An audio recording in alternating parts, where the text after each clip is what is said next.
Yes, I agree with what Jackie is saying. Thank you, Jackie. If it will make you feel better, I planned these notes a long time before I had any idea I'm going to be sharing them here. So a lot of these notes were just simply, I've had a vision for years for my daughters, and I kept thinking, what would happen if I would die and my husband would be left to raise my daughters, or maybe he would remarry and that woman wouldn't have a lot of convictions that I have. And I just wrote some of these things down, and then of course I got a lot of it together when I was thinking I'm going to have it somewhere else, but it never worked out to have it there then. But just so you know, I did not prepare this targeting you. I have no desire to attack you today. I just want you to know that this is my vision for my daughters. I want them to be princesses that are totally above reproach. And if you can glean something what I am sharing for my daughters, then praise the Lord, and I do ask you to please be open, because we do learn from each other. I've learned from my family. It's a blessing having my family here. I mean, it's good to have them back there after you speak the first time and say, you don't really look at the people, you kind of look up here. And so I'll try to do better with that.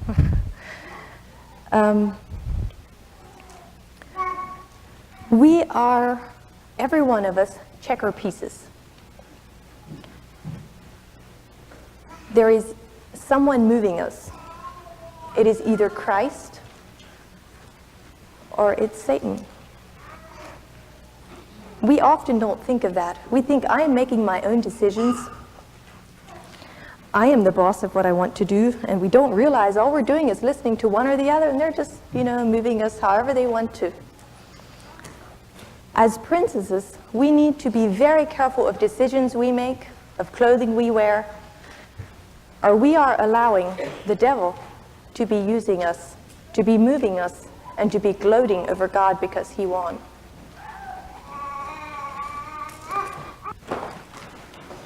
Okay, my title for today is The Spirit of Modesty in a Princess versus the Spirit of a Harlot. I think many times a lot of our young girls have no idea that they are portraying the spirit of a harlot. And I would like to just teach you what a harlot's spirit is, to show you what to avoid in your life. First of all, let's define modesty. Do you have the sheets of paper that I had out on the ends of the benches so you can kind of follow along where I'm speaking? If you don't, I think there might be a couple stacks along this side. You can kind of share maybe if you have a lot. I had made like 150 copies, so you can surely find one somewhere. Okay, let's define modesty. I looked it up in the dictionary, and it says, restrained by a sense of propriety, bashful, chaste, moderate, not excessive, bashful, reserve. I looked it up in the Vine's Expository Dictionary, and it says orderly, well-arranged, decent, modest. The well-ordering is not of dress and demeanor only, but of the inner life, expressing itself in the outward conversation. And I will be addressing that more than even outward modesty, because often if we have inward modesty, the outside is no problem. I will be addressing some outwardly, but mostly inside. Okay, the spirit of a harlot is the opposite from the spirit of modesty. I looked up numerous passages of scriptures in Proverbs and different places throughout the Bible where it talked about a harlot. And I looked it up in the book called The Word. I don't know if you're familiar with that. That's like 26 translations of the Bible together. And the connotations that I got, I wrote down here. A harlot is a wanderer. She's one that goes astray. She's unsettled, to roam, to err. That's what a wanderer means. It's one that goes astray. She's unsettled, she roams, and she errs. A harlot is a flatterer. Flatterer means false praise. bestowing praise agreeable to one's self-love. It's a fawner. A harlot has a loud spirit. Loud means having a great sound, or showy, or clamorously. A harlot has a stubborn spirit. She is not to be moved or persuaded. She is obstinate. A harlot has an unchaste spirit. She is not free from impure desires. She lets the connotation out about herself, loose woman. Loose woman is to be careless, to relax when you shouldn't relax. She has the attitude, let my body give you pleasure. A harlot is wanton. Wanton means not to be kept in due restraint, frolicsome, rank, to sport lustfully. A harlot is faithless. She does not adhere to duty that she knows. A harlot exercises deadly charms. Deadly charms would go to enthrall or delight wrongfully, using her enchantments. And a harlot has the spirit of debauchery, the spirit to corrupt and to pervert. This is very strong language, and we think, I don't really have a problem with that. Let's wait until we see a little more. Let's address modesty in spirit and action first. A lot of outward immodesty is traced back to the heart issues. You can pretty well see by someone's actions or dress where their heart is many times. If you take care of immodesty of your spirit, the outward is almost no problem. Sometimes it can be in ignorance, but I wonder how much ignorance we really have, many times. The spirit of modesty is to be inconspicuous, not to be noticeable. In a crowd of people, people's eyes won't be drawn to you. The spirit of a harlot is to be noticed. You want people's eyes drawn to you in a crowd of people.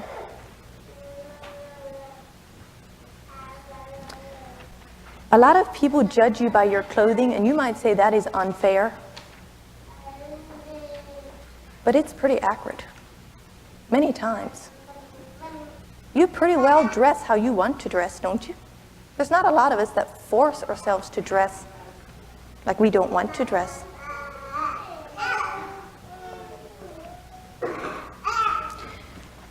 Talking about happiness, where are you trying to find your happiness? And talking about the spirit of a harlot, we want to combine this a little bit. A girl that has not found peace within in associating herself with Christ. She does not have peace with God and herself. You will not be satisfied not to be noticed. You will continually struggle inside of yourself to want to be noticed. Why do you want to be noticed?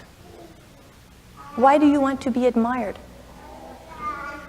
Isn't it because you do not have your puzzle piece filled?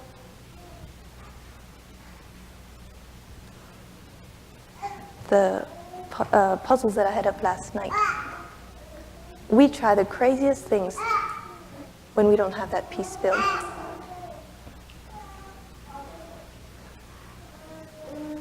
You can be totally modest in your clothing from neck to ankles. I said your clothing does tell on you, and it is true, it does, a lot. But there are times when we, as young girls, are forced by our mothers to dress modestly. You can be totally modest in your clothing from neck to ankles and be greatly wanting in the spirit of modesty. You might still have the spirit of a harlot, and it's portraying itself. A few examples.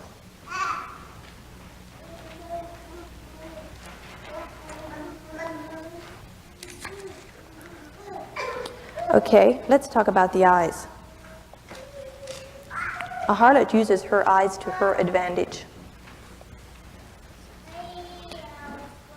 Are you using your eyes to be daring and bold when you look at someone, when you look at a man? Are you gazing long into his eyes as you talk to him? Are your eyes saying, "Come, let's talk, discover me"? Do you have a problem of standing in corners or in noticeable places in a building? When you go to church, check your heart. When you get up and stand in the back, or you get up and walk out, what is the real motive?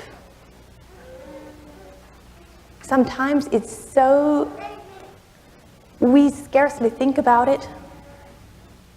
And yet, if we're entirely honest, we know, it's not that necessary that I need to use the restroom right now. And I kind of want people to notice me as I walk back. We'd be a little disappointed if not one person would be looking at me. We'd be all looking out the sides. Are you using artificial expressions, copying others, for your way of trying to be noticed? You see somebody else and, oh, is that ever a cute expression? And you stand in front of the mirror and you try to recopy that expression because you think, I want to be noticed like that too. You have to remember the spirit of a harlot is the spirit of wanting to be noticed, wanting people's attention. When you walk into a room, what kind of person are you? Do you walk into the room with the attitude, here I am, notice me, and stand in a prominent place in the room where for sure all the boys or the girls can envy you and admire you, like you? Or do you walk into the room with the expression, there you are, my friend, I am so glad to see you. You're thinking of other people, you're not thinking of yourself. And I assure you, it is noticeable when a girl walks into a room and she has the attitude, here I am. I remember a girl in my youth group that kind of had that attitude, it seemed. She'd walk into a room just a little late.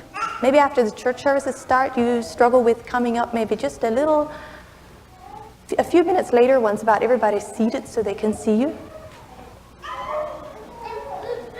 Talking about walking back through church services, I want to be very kind about this because some of us, I realize different ones of us, if we're on medication sometimes, we cannot help it. We really must use the restroom sometime. We cannot wait that long. And I have a lot of sympathy, believe me, I know what it's like. But if you're a young girl, if you use it just before you go sit down, it's not exactly like you're pregnant and need to go every hour, or that you have a baby and need to get up and go back. Just consider that a little bit.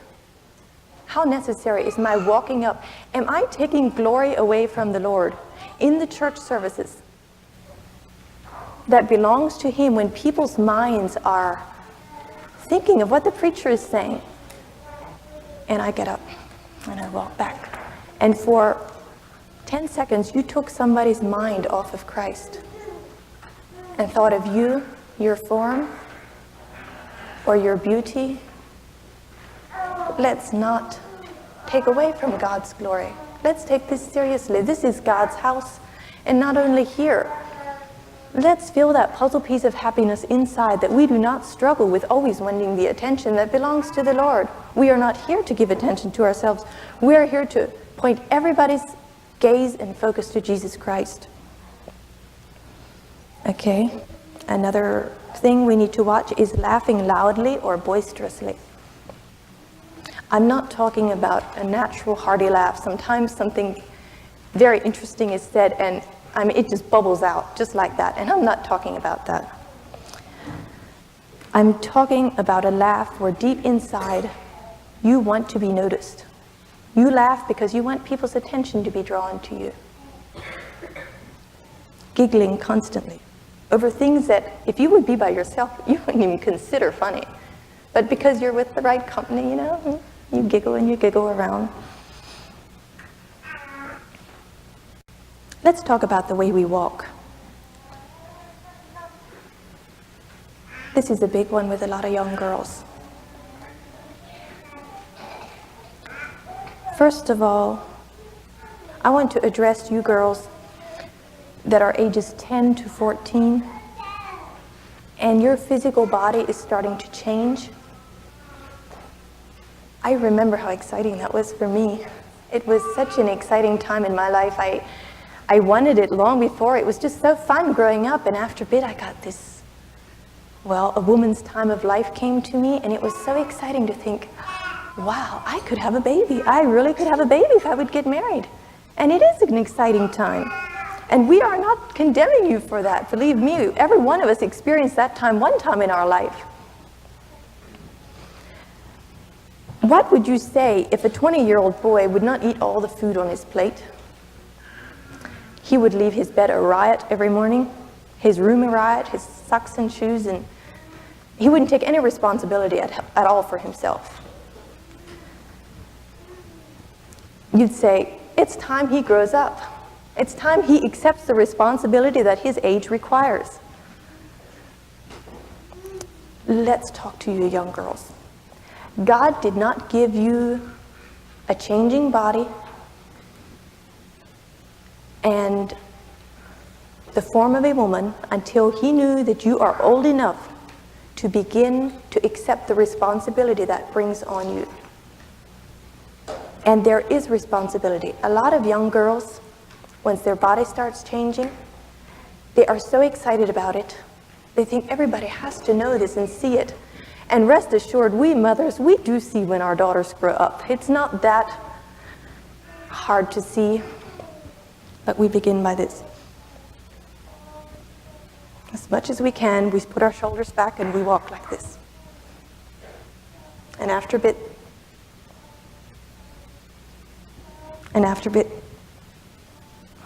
we stretch in front of other people. We push our shoulders back as far as we can. We want people to know we're growing up. And it's exciting to grow up. But you need to accept the responsibility that comes in growing up. Your form is changing, and there is no denying it. Once your form changes, you are put into the category of a woman. You are getting a woman's body, and you need to have a woman's responsibility in that. Now you have the privilege of making your body a secret. And that's a privilege. That's exciting. You think, my body is changing. I have the privilege of starting to try to hide it and to preserve that body for my husband. Then there are girls, I can't even bring myself to do this, that believe in jiggling their hips. The way you walk, you just sway them just the right way. And something in you tells you that it's supposed to be sensuous, but you don't realize what you're doing. You don't realize the fire you are playing with. And the danger that is in there. You are starting to put a spirit of a harlot in you. Once you have that spirit in you, woe is you. Your life is one downward road. You need to see it seriously as it is. And just an encouragement to the mothers. I don't want to teach anything to you, but just an encouragement. Sometimes it's our fault. Our daughters don't realize how serious this is. And if we would make it very hard for them, the more they walk that way, the looser we make their clothing, I think they would soon learn to walk in a becoming manner. Sometimes we hardly know how to walk because we are self-conscious, and there's others that go the other extreme and they just walk around like this and their shoulders bent forward, and they're so self-conscious they cannot stand if anybody sees them. I'd like for you, and you hear of other people talking, oh, that girl walks terribly, and after you get so self-conscious you think, how in the world do I even know how to walk? I don't know how. I'm feeling so self-conscious, and you're growing in heights and you feel gangly and you feel out of tune with your body, actually.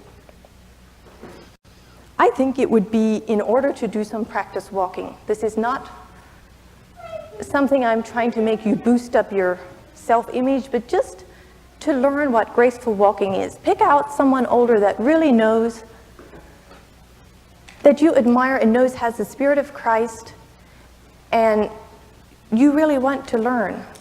how to walk. I advise you to line yourself up with a wall, with your back straight. Forget about your shoulders. Don't put them forward or back. Just keep them straight. Align yourself with the wall and walk. Put your feet maybe, or it depends how tall you are, just a comfortable medium step. Don't lift them high off the ground.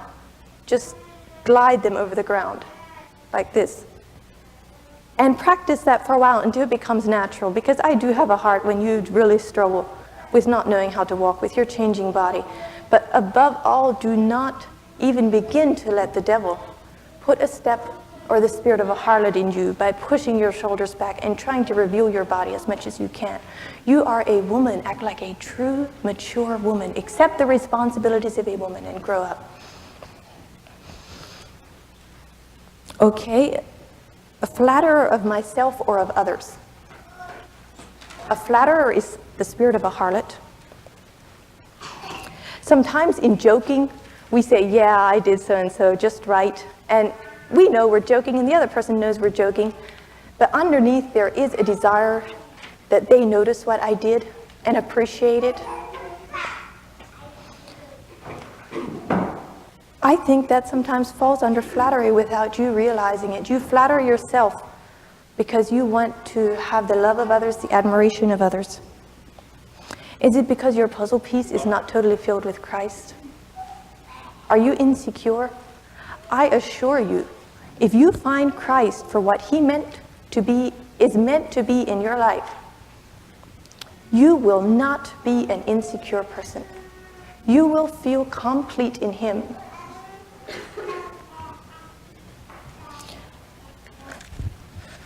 Okay, let's turn to 1 Corinthians 6:15. Know ye not that your bodies are the members of Christ? Shall I then take the members of Christ and make them the members of an harlot? God forbid. You must remember all harlots are being moved by the master player, the devil.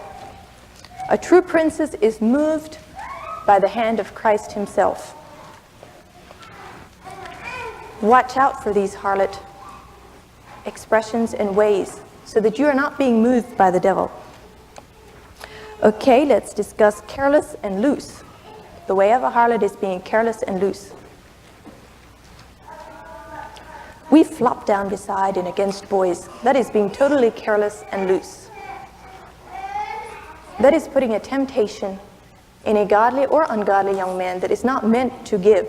Are you letting the devil use you to tempt one of God's servants, to tempt you, what you call your Lord? Are you letting the devil use you to grieve your Lord? You should avoid that at all times, flopping down beside and against boys. It's just a careless and loose attitude about your body, about their body. Okay, are you using deadly charms in your life? When you talk to boys, or even women, do you flutter your eyelashes just at the right time? Do you use coy expressions? Do you pretend an interest in what they're saying when you have no interest? Are you trying to get the affection of a man by pretending interest in what he's saying when you have no interest? I'm not giving room for impoliteness. There are times we need to listen, but there are times when we try to put our charms on and just, oh, is that right? And just putting the right expressions and the right attitude and the right look in our eyes to try to draw this man to us. Does your interest in conversation stem from genuine concern, or does it stem from a desire to make this man fall for you? Okay, let's talk about modesty in dress. We are responsible for modesty in clothing because we are not our own. We are never by ourselves unless we're in a forest, a barren desert, or locked room. We will constantly be rubbing shoulders with people. So our responsibility is to let God be glorified continually in our body. We will give no room for the devil to be glorified at all times. 1 Thessalonians 4 through 8. That every one of you should know how to possess his vessel in sanctification and honor, not in the lust of concupiscence, even as the Gentiles which know not God, that no man go beyond and defraud his brother in any matter, because that the Lord is the avenger of all such, as we also have forewarned you and testified. For God hath not called us to uncleanness, but unto holiness. He therefore that despiseth not man but God, who hath also given unto us his Holy Spirit. Are you despising God in your actions? You say, I do not despise him, I love him, but do your actions really come up to that? Are you despising his teachings?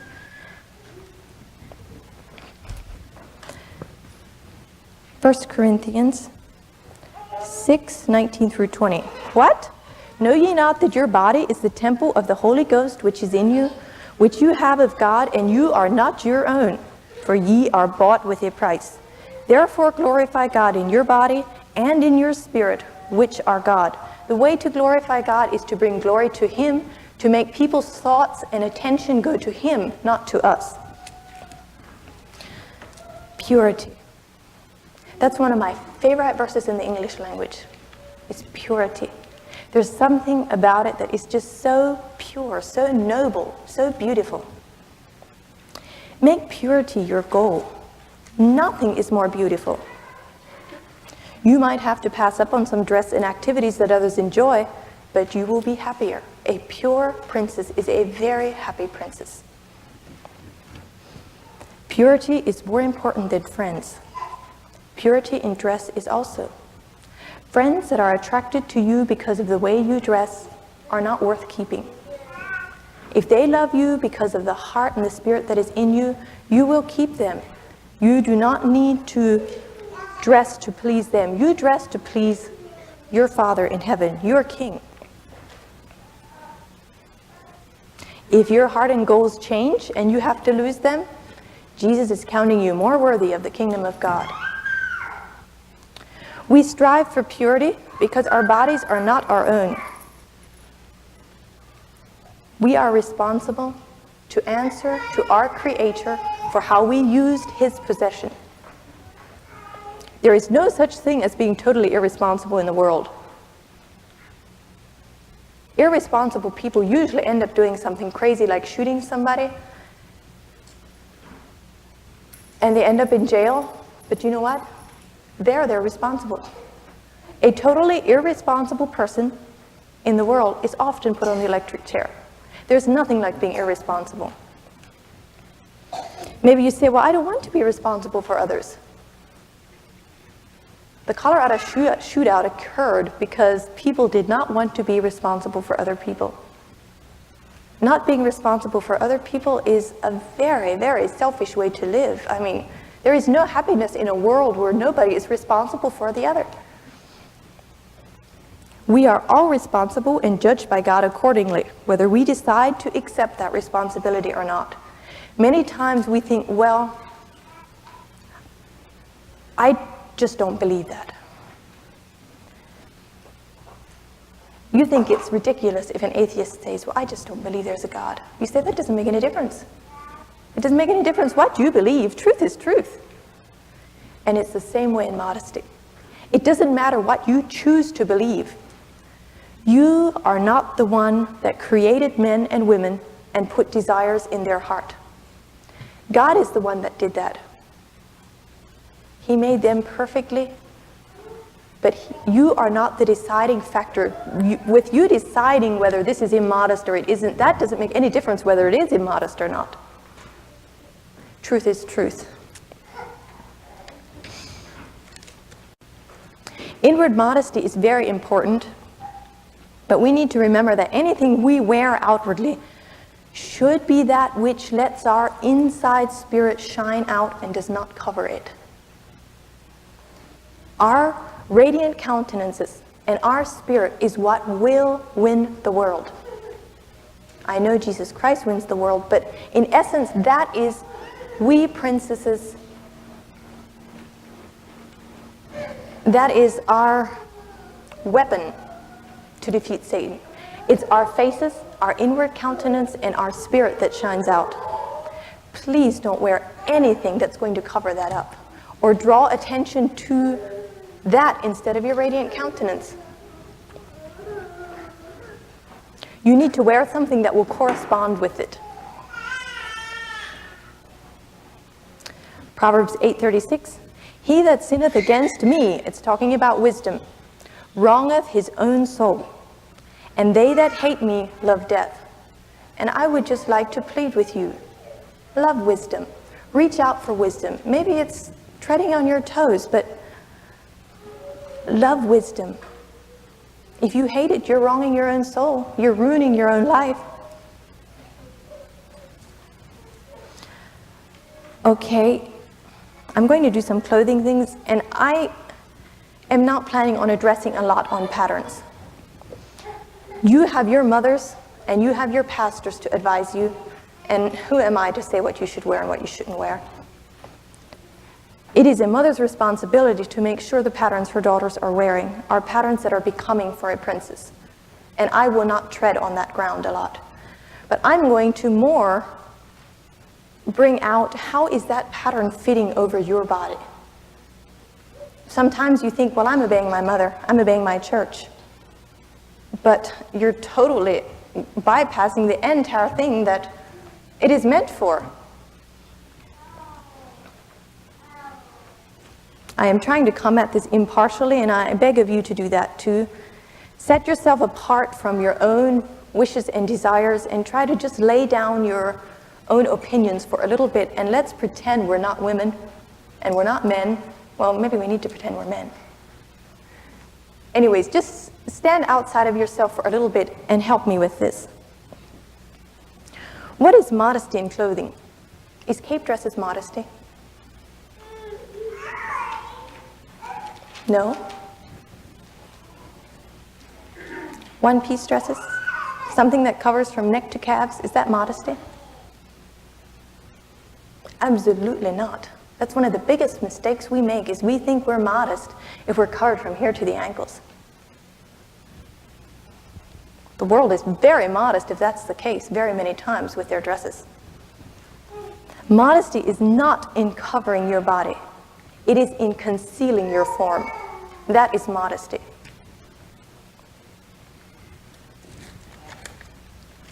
Okay, let's read 1 Timothy 2, 9 through 10. In like manner also that women adorn themselves in modest apparel with shamefacedness and sobriety, not with braided hair or gold or pearls or costly array, but which becometh women professing godliness with good works. You are professing godliness. Let your dress measure up to it. Okay, let's discuss a little bit, and I'm going to need you women's help. We are teaching the daughters, and I'm going to need your help, so please be open and free to share. What body parts of a woman are considered attractive or considered, it is known worldwide pretty well, that is the body parts that is a cause in which a man can stumble or have a temptation? Can you help me? The breasts, okay. We'll talk about the bust line. Something else? Hips. The hips, that's good. Well, this lady doesn't have a lot, but it's true. The hips is another point I had remembered. Legs, okay. And what's this? The waist. That's what we're going to be talking about. We're going to be talking about the bust line, the waist, the hips, and the legs.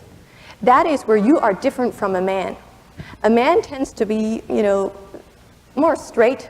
A woman is all curvy. A lot of them are. You have a curve over your bust. You have a curve in by your waist. You have a curve out over your hips. And the calves of your legs and the thighs of your legs, they're curves.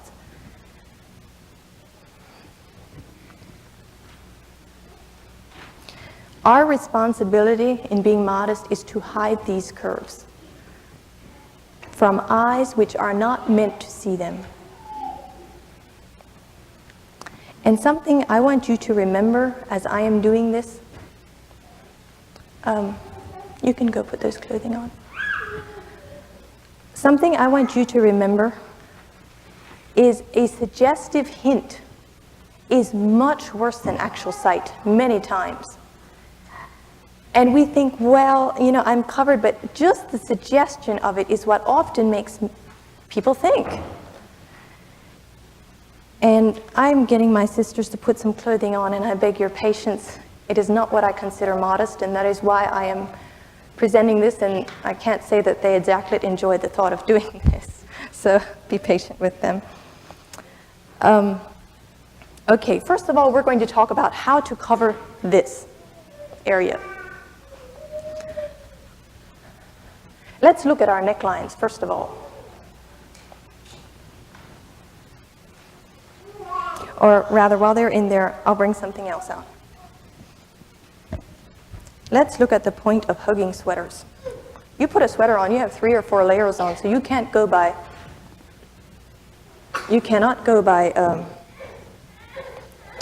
the amount of layers you have on.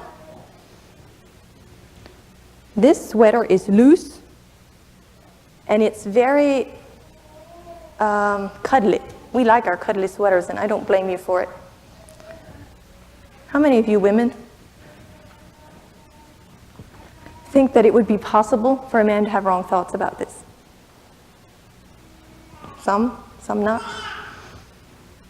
I realize this is a fairly loose sweater, but I just wanted to bring a point out. With the sweaters that we wear, let's wear something that has a cuff in the bottom that loosens this up a little bit, or get something that has body. Just whatever you do, don't wear something that when you walk into a room, immediately, without really trying to, other people's eyes are just zoom. They just zoom right in at your breast area. And I was a little hesitant about this sweater because I realized it's so borderline in some, but as a whole, you are still showing very definitely 2 separate shapes in the front. And people's eyes will zoom into there, and I'm just cautioning you to be careful with the vest, with the sweaters that you wear in that area, that you don't wear something that very definitely leaves 2 rounded bulges hanging out. Okay. Okay, another thing I wanted to bring out is this. We think, okay, my ministry and my mother or whoever says I should wear a double layer. So my focus gets to be on the fact of a double layer.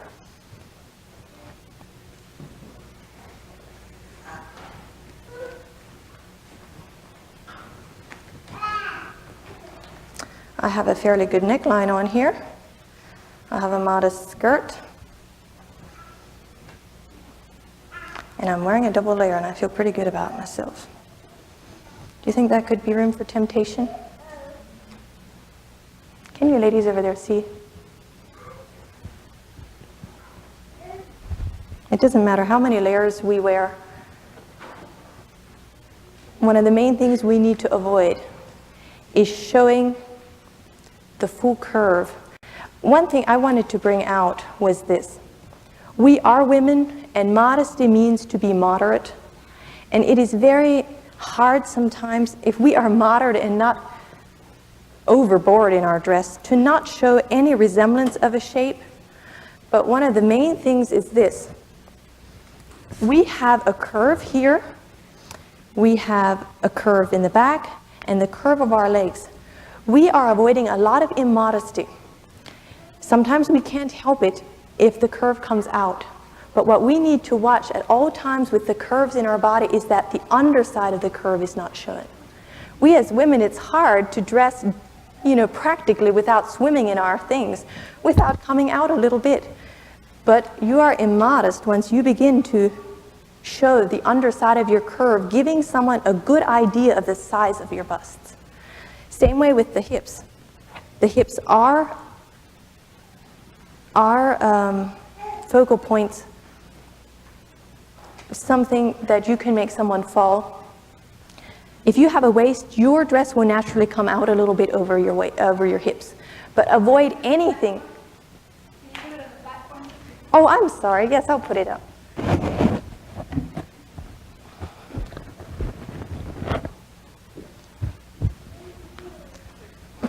What we are to avoid is showing the underside of the hips. That's when it becomes immodest, because people are getting a good idea of what size your hips are. Same way with the bust, like I had said. I'll show you again. Sometimes coming out, it's almost impossible if we want to be practical, not swim in our dresses. But what we can help is this, showing the underside of the curve. And the same way with our legs. Our legs are shaped like this in the back, the calves of our legs. If we keep our dresses long enough to always slice it right in half, that the upper side of that calf is not shown, it doesn't give the man the idea exactly how big your leg is. And I was so comforted when I came to something to grab on, because sometimes there's so many things that are kind of fishy. You think, well, how do I know if it's modest or not? And suddenly I thought, that is a big point to remember. You show the one side of the curve, and I'm not saying you should show it, but sometimes depending on how we're built, it's hard to hide it. But there is no need to show the underside of the curve and show exactly what proportion your body is. Okay, I would like to bring out a little more about hiding the chest area. I've talked about form-fitting clothing and vests and things like that. Now I'd like to bring in how a low neckline, you can come up, girls, how low necklines often give people a view that they should not have. You can stand over by this mirror. Okay, if you have a low neckline, you often look in the mirror and it's just maybe here, and you think, well, I'm modest, you can't see my breasts, you can't see anything that you're not supposed to see. The thing is, you're not doing in the mirror what you do away from the mirror. Once you're away from the mirror, you're going to go down to the floor and you're going to pick up a toy, right like that. Or you're going to go to the store and you think, well, I'm not doing anything with children today, I'm going shopping. And you go to the store, and without thinking, you don't think of it every time, write out a check.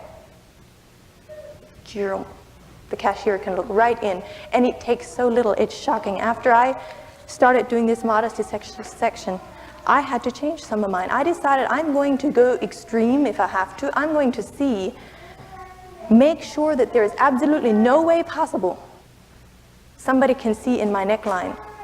And I went like this.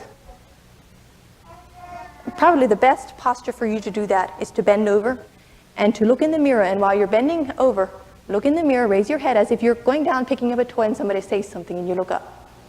Putting your hands between your legs. Pretend you're playing croquet. That's what I started doing in the mirror. And if my neckline, if you see right in there, I think, well, that doesn't pass. The reason it doesn't pass is this. We think, well, it's such a little chance somebody will see it. As a princess, and you want to glorify the Lord, do you ever give the slightest chance that the devil may gloat over your God? I got my servant to stumble because of yours. A princess cannot afford to take chances. Okay, I want you to look in the mirror and just show how little you need to bend until you can see in. Okay, now you do it. Yeah, I think you tucked it up a little bit. One thing to remember about necklines, sometimes we don't have it too bad in the front, but because we make it so wide and because it goes down further in the back, as soon as we bend forward, all that looseness kind of falls like this and leaves a space that you can see in. Another thing I wanted to bring out. Another thing I wanted to bring out was this. My husband told me, and please don't think wrong thoughts about him, he was just trying to help me in this. He said it takes almost no effort, if any effort, for a tall man to look right into a woman's low neckline. You don't even have to bend over.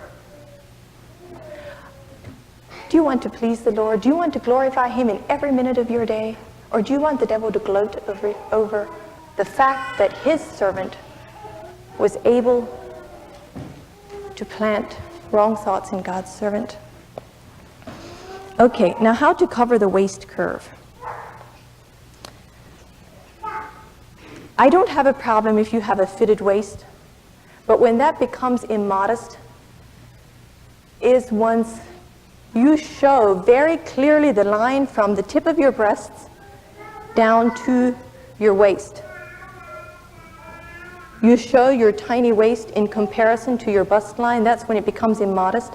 If you like the secure feeling of a waist, go ahead, put elastic in it, but make sure it's loose enough, like this, that it gives body, that it doesn't clearly define that underside curve. Let's see. Okay, also another thing that a lot of girls are caught in is tightly tied bands. Your mother decides, well, you really must be modest, and I'm going to make that you have to be modest, and she makes a very modest jumper for you. And you don't like the thought of being so modest. You want people to think you're slim. This is a fairly modest jumper, wouldn't you say?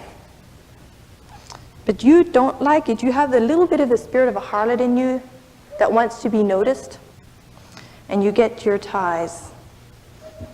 Does it make a difference?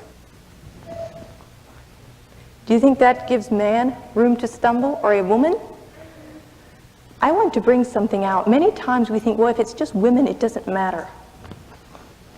We put more pressure on each other many times than the men do. We stumble women by making them jealous of our bodies and discontent and bitter towards their creator, simply by showing off our form many times without having any idea. Especially if you are a very shapely woman, you never faced the insecurities that some face that are not as shapely as others, and you don't realize what you're doing, how discontented you're making them. I believe I read recently that 80% of women struggle when they look at magazines with clothed women because they think, I'm not that beautiful. 80% of women. Just because you're not shaped right doesn't say you're out of the ordinary or shaped exactly like the world is considering the in thing right now. And besides, the world keeps changing. Longer ago, it was very shapely. Now the in thing in the world is to be as flat and thin as you can. The world continues to change. And just don't let yourself be an instrument to cause a woman to covet. Covetousness is one of the worst sins. It's mentioned with the other sins of those that are cast into hellfire. And too often we think, well, if it's not a man, it's, but we are a stumbling block to the women if we're not careful.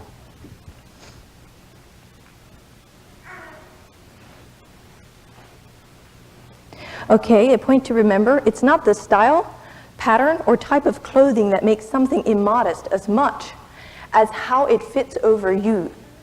We like copying each other so much. We keep asking for patterns, and oh, that is so beautiful, I want to try it on me. And some of that is not wrong, but sometimes we think, well, if it's modest on her, it will be modest on me, and it isn't. I mean, small-busted women can wear things that big-busted women cannot wear. And it's a blessing to them, but don't think that you can wear it just because it's okay on her. You need to continually take these body checks in the mirror to see, am I modest for myself? It doesn't matter if it's modest on somebody else. Okay, now let's talk about how to cover the hips.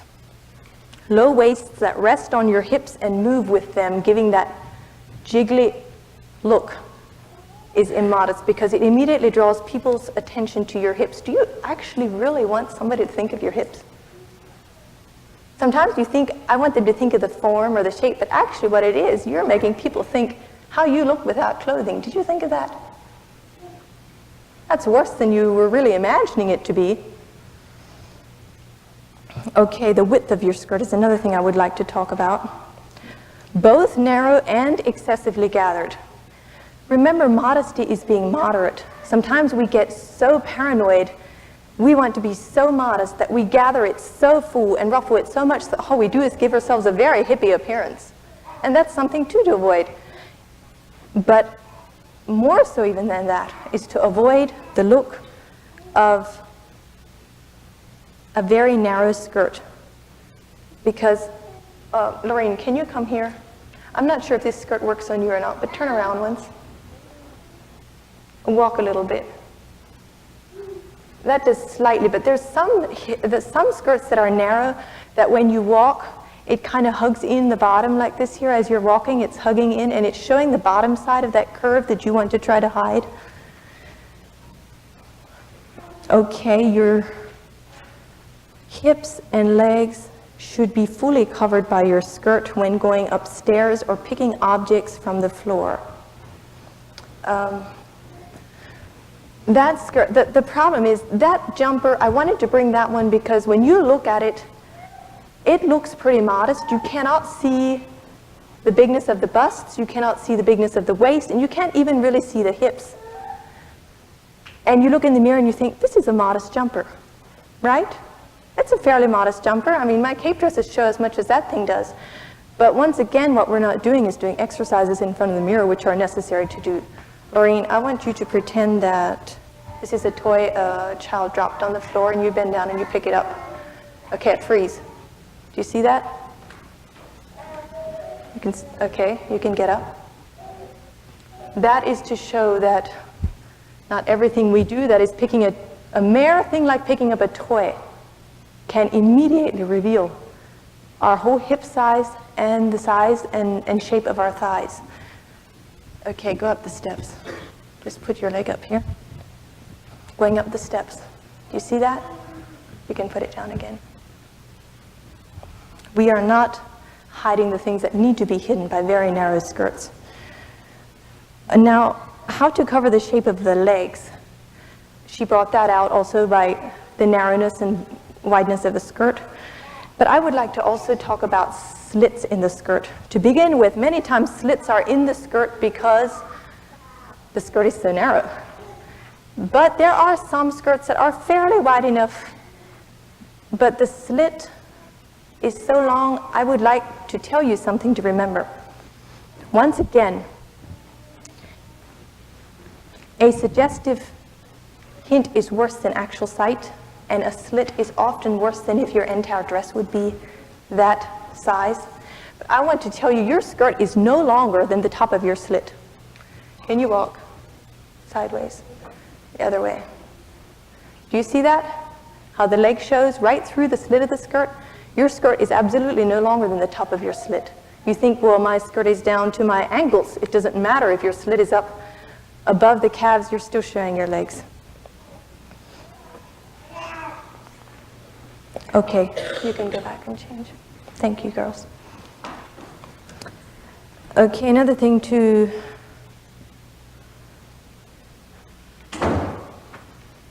remember. Talking about hose or thick stockings, I have nothing against either one of them, although you rarely see me in them because they drive my husband crazy. It goes against his grain to the feel of hose.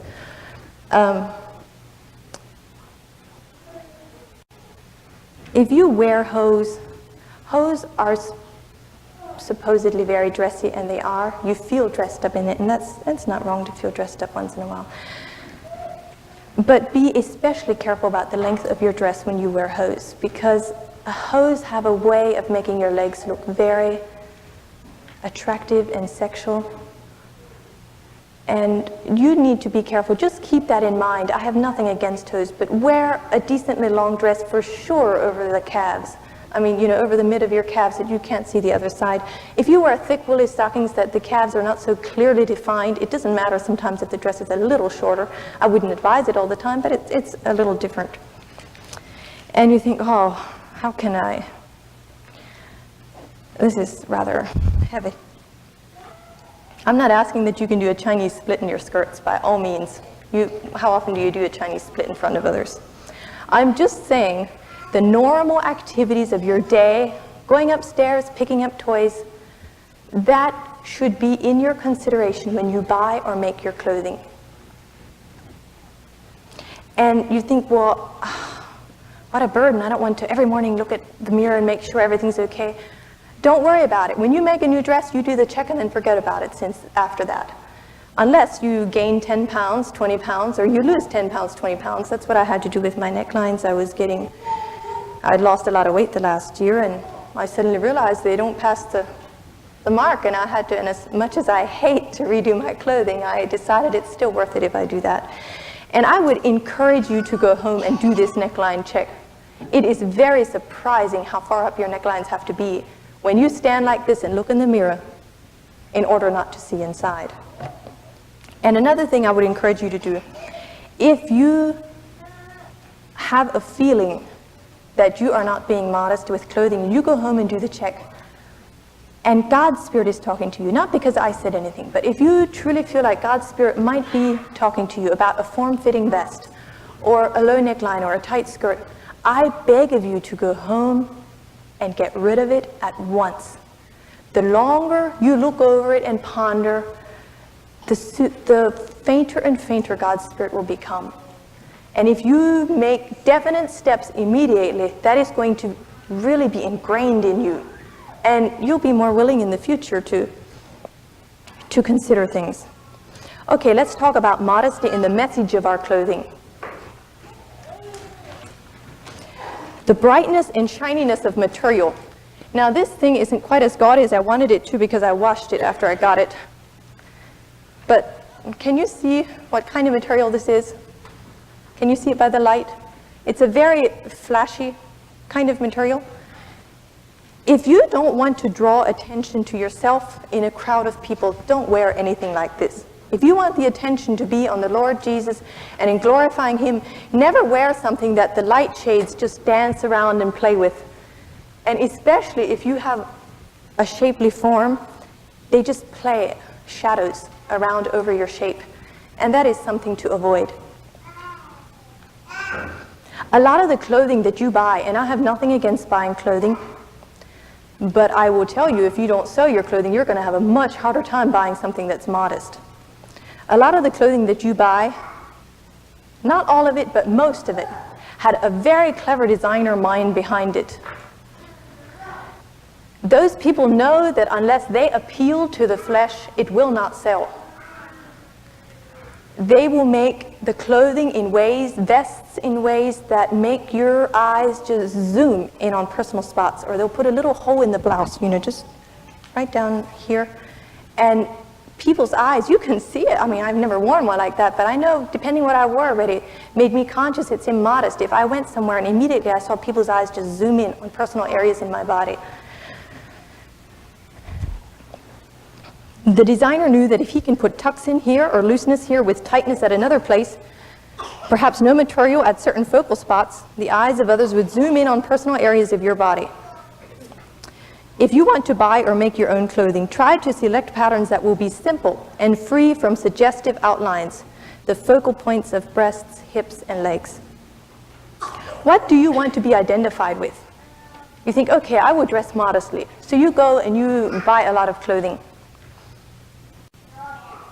Sometimes we are very ignorant people, and I would like to open your eyes to this. A lot of clothing can be modest, but because of what it is associated with, it gives you a bad name when you wear it. For instance, it will identify you or associate you with a certain group of people that obviously did not have connection with God.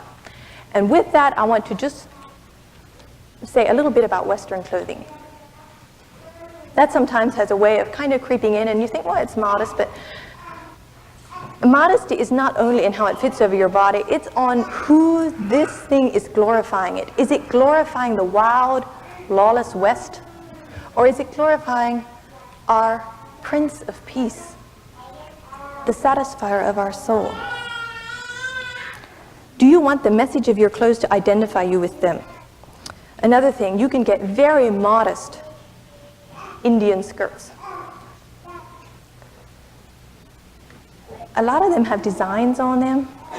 They associate you with Indians that worshipped idols and gods that were purely satanical. And if you're not careful, they're going to associate you with a group of people like that. Do you get what I'm saying? You don't want the message of your clothing to be that I am associating with people that very obviously did not love God, did not glorify God, but worshipped idols and other things, or worshipped themselves, not giving glory to Christ. Things like motorcycle gangs, wearing or buying things with fringes on the arms, long fringes. That stuff often just immediately makes people think, oh, motorcycle gangs. And the thing is, a lot of us don't think about it sometimes, and we have no idea how ridiculous this looks to people that know the world is not ignorant, and they know the message of these clothing. And here we come around with these clothing and this little veil perched on the top of our head and make ourselves totally ridiculous, even in the eyes of the world. The world is not stupid. We just might be ignorant. They know clothes give a message, and they are well aware of what that message is. Any clothing that identifies you with a bad name or brings God less glory is not proper for a princess to wear. When I was a girl, one time we had a weekend when a lot of youth came together, sort of like a youth Bible school just over the weekend. And there were a lot of girls that slept together in one place. And it always stuck with me. This one girl had a t-shirt on for the night. And she had a big picture of herself printed on the t-shirt with, I believe, an apron on and a covering, and she was just so plain on this picture, and beside it, in hot neon colors, it said hot stuff. It was so contradictory. I don't believe that girl knew what she was doing. I mean, I hope she didn't. But what do you think those people thought, that she sent that t-shirt in to put those words on beside a picture of a girl that is supposed to be bringing glory to Christ and not to hot focal points of her body?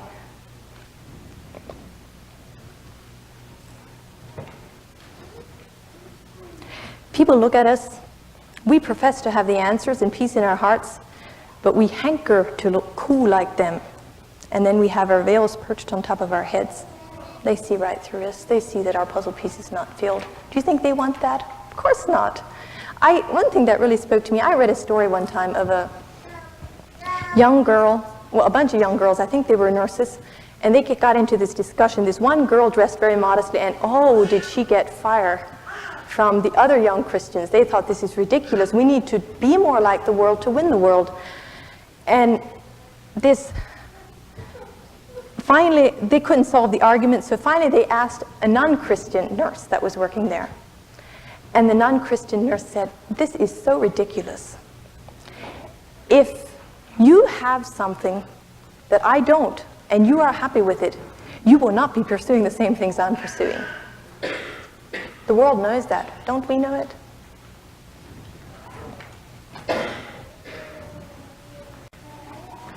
Okay, what about the perfume that we wear? What for message are you leaving with the strong scent you leave behind you? Are you leaving the scent of a harlot? Smell me, it would feel good to be close and in my arms. Do you have the spirit of a harlot? You read some of those perfume labels, and I have nothing against having a soft, clean, wonderful, soapy smell.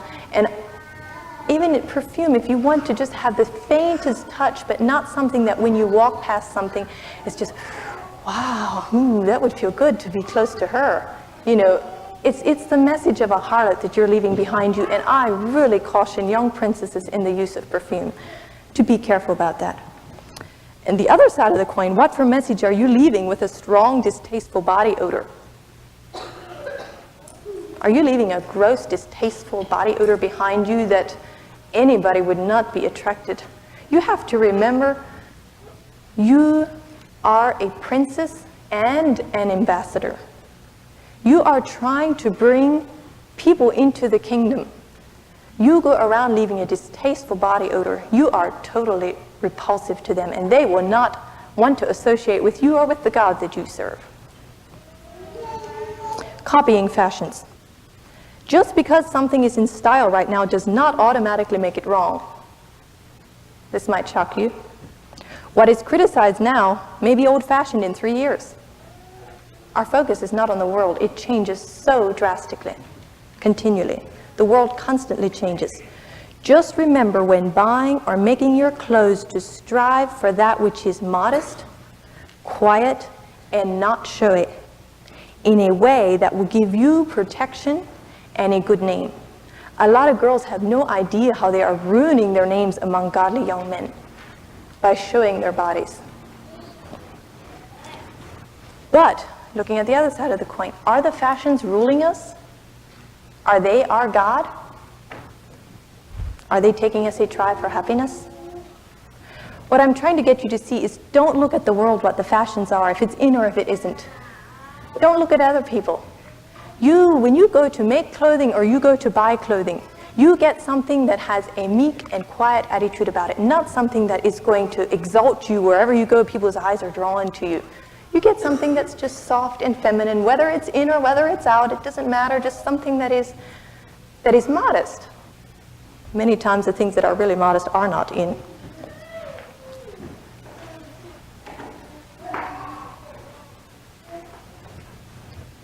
Okay, let's talk about modesty to men. And now I'm just going to read this sheet because I wasn't sure if I could say it quite as evenly or flowing it as evenly as I could write it. Our attitude about men. Sometimes we get irked at what we call lustful men. We don't like to accept our responsibility in life, and we resent the conviction we feel about our immodesty, and we blame it all on men. We need to realize that God is a perfect God and He makes no mistakes. He had a perfect plan in mind when He created men and women. He created men to be attracted to women. He knew that we women would often feel lonely, tired, sore, and in need of a man to love us and love taking care of us. He knew that in those times we women wouldn't want men that are calloused, indifferent, and couldn't care less about us. So He created men to be fascinated by women. They are so uniquely different from themselves. Now, a man that is in Christ has his emotions and feelings in good control. He will wait to give vent to those God-given feelings until God gives him the woman of his life. And then he will pour out his affection and fascination for her on her alone. And then there are men that are not found totally in Christ. Since they are not finding true fulfillment in Him, they will try to find it in other ways. Some try sports, some try giving vent to lustful feelings. It's just a lot of different areas they give vent to that avenue of searching for happiness. They let their God-given feelings rule them and go totally out of the boundaries that God has given us. Their insecurities and lack of happiness spur them into dangerous roads of thoughts and actions. Can we learn to look at them through eyes of compassion instead of scorn, and pray for them that God would heal their insecurities and they would learn to find fulfillment in Christ and His plan for their lives? Judge not, that ye be not judged. Many times we feel judgmental towards men or boys who we claim have a lust problem and have no idea that while we are judging them, God is judging us. Are you sure the reason you struggle against men and boys that you have to dress modestly isn't because you have a spirit of a harlot that wants to be noticed, your form? He sees our own lack of true fulfillment in Him and our outward manifestations of it. He sees the way we stand or where we try to stand to attract attention. He sees our tight clothing. He sees our flirting eyes, our deep inside being yearning for attention. You judge Him scornfully and you call Him lustful. God judges you with grief in His heart and He calls you harlot. It is so easy to pick at others' faults. If we can quickly pick it up when a man or boy is lustful, check your own heart. Can you pick it up because you know the feeling yourself? There are no people you can see through more than the people that are like yourself. A point to remember: we cannot class all men as lustful or all women as decent. There are many, many wholesome, decent men and boys around. There are many unwholesome ones around. There are many, many decent women around. There are many, many undecent women around. I think in the world, I don't think the men are a whole lot worse than the women. Do you? This might be a new thought to you, but I don't think they are. The women are sporting their bodies with the spirits of harlots What is the difference between that and lusting? They're both sins in God's eyes. Our responsibility is to dress and act in a way that will not give room for sight and then imagination in the lustful man's heart, or a feeling of inadequacy and covetousness in a woman's heart, and will bring deep respect in the hearts of all decent men. It is the careless and thoughtless girl who will dress in a way that others will have to look away at times to avoid unchaste thoughts or sight. Are you going to be careless enough to be Satan's tool to gloat over God? Take care to never dress in a way that will give a weak man a desire that you cannot rightfully fulfill. That is what defrauding means. Defrauding means giving someone else a desire that they cannot before God rightfully fulfill. And the Bible is warning us against defrauding our brother. Take care to not defraud your brother.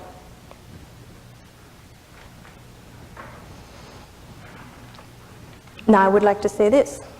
The man that will be attracted to the bold, forthright, immodest girl with no reserve or secrecy is usually an insecure man. A complete and confident man who will make a kind and secure leader is drawn to reserved dignity. I would like you girls to remember that. That is very important. You want a godly man, you pursue reserved dignity with your heart, and you might get it. You are a gift.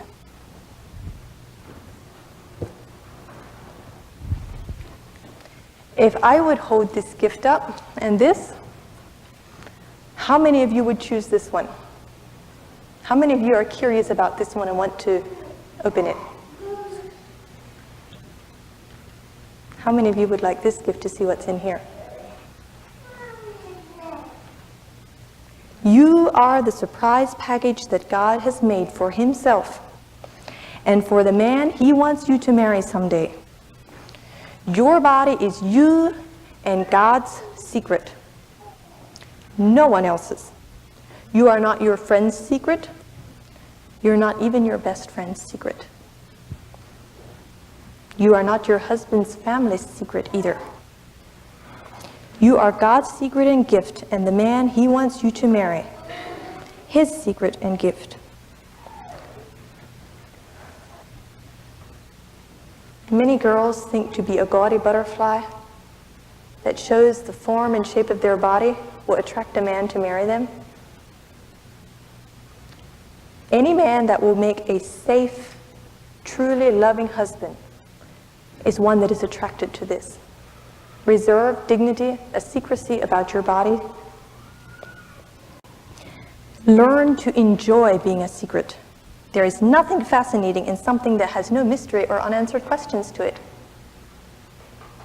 You look at the many girls that have very little reserve, how many of them don't get married till very late in life or get married at all. There's nothing fascinating to someone that has no secrecy or dignity about them. Revel in the thought that someday, if God chooses marriage for you, you can give your husband the gift of yourself that no one else has ever seen or had. You are God's own surprise package for him.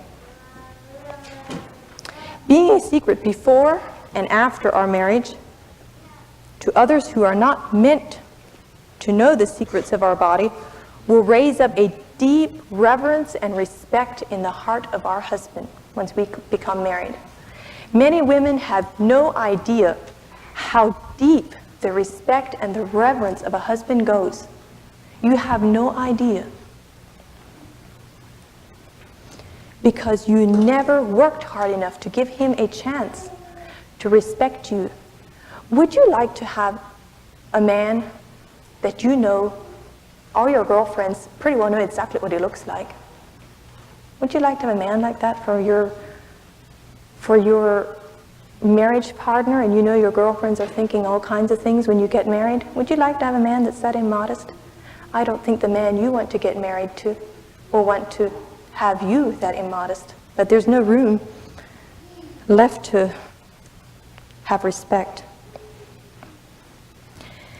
Many times we want the awe and respect of a man. We will not get it without working for it.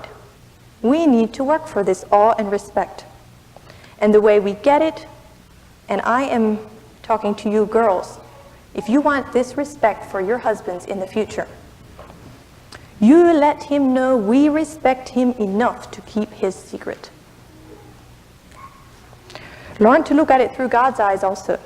Suppose you made your best friend's wedding gown. You loved her, and you made this wedding gown for her. She starts to wear it to parties, different places, about a year before the wedding is ever there. After a bit, you start noticing stains, a little tear here and there. Till the wedding day comes around, it has lost its pureness, its whiteness, its beauty. Wouldn't you be a little hurt she didn't appreciate your gift enough? You are God's gift for the man he wants you to marry. Don't hurt him by exploiting that gift in secret before it's time. Treasure it in secrecy and take care of it. God will be delighted in you. You save yourself possible heartache by keeping your secret. You win a man by your inward ornaments. God will make him prejudiced to love you exactly how you're made. I don't care if you're a model or if you're not a model. He will love you prejudicedly and fiercely exactly like you're made. You win a man by your outward ornaments. You might lose him when your outward changes, and you cannot keep it from changing. You get older, time marches on, you have children, your belly starts getting flabby and you start getting wrinkles. He might discover he doesn't like you, and he might discover he doesn't like the inside ornaments in you either.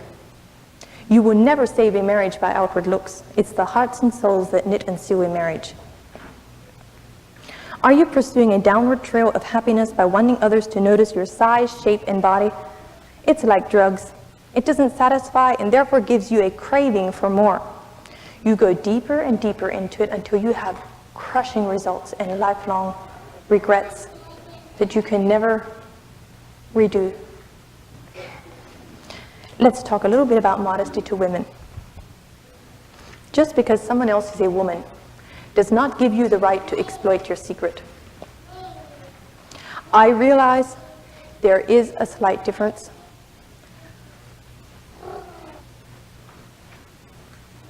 How much that difference is, I'm not going to go into detail. You are going to have to decide that for yourself.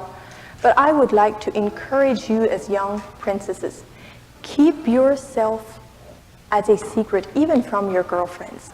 I'm not saying you have to be absolutely every bit as modest as you are around men, but don't be a cause of a stumbling block of covetousness in another girl's heart. And just enjoy the thought of being a secret. Your girlfriend does not have to know everything. My sister and I grew up, and I know we were a little extreme, maybe. We were very conscious that we did not see each other without clothing, and even to change ourselves in our underwear, we'd often turn our backs to each other. And it did not make the slightest difference in our friendship, let me assure you. I don't know if it would have been possible for any two sisters to be closer than my two sisters were, or than my sister and I were. You don't need to exploit your secret in order to be close to somebody.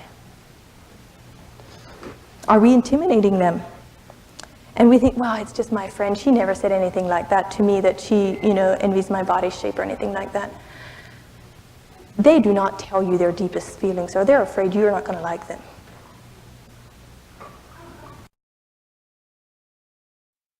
Thank you for listening. We hope this message has blessed you. If you would like additional messages or a catalog, please visit our website at ccfsermons.org. Call us at 855-55-CHARITY or write to us at Charity Christian Fellowship, 59 South Groffdale Road, Leola, PA, 17540. This ministry is supported by your donations. May Jesus Christ be Lord of all.